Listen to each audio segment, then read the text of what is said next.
Nagpahiwatig si Senator Bam Aquino na may isa pang senador mula sa kampo ni Cayetano ang maaaring sumapi na sa Gatchalian Block sa mga susunod na araw.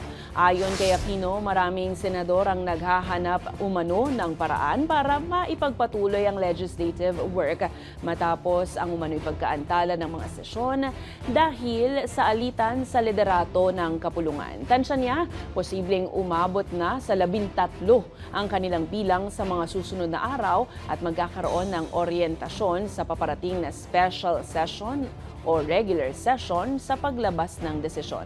Tinutulan naman ni Aquino ang panukalang joint administrative setup na panukala ni Senator Alan Peter Cayetano na tinawag niyang kahalintulad ng joint custody, lalo't naniniwala sila na sila na ang lehitimong mayorya ngayon. Umaasa sila na ang posisyon ni Senator Sherwin Gatchalian ang magiging bagong panimula para sa Senado.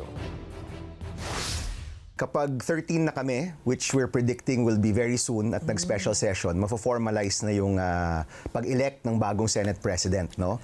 Now, in the case na hindi mangyari yon, pagdating ng July at nag-session na kami, there's 12 of us and there's only 10 in the Cayetano block. So kahit anong mangyari, pag nagsimula na yung session, mas marami talaga kami.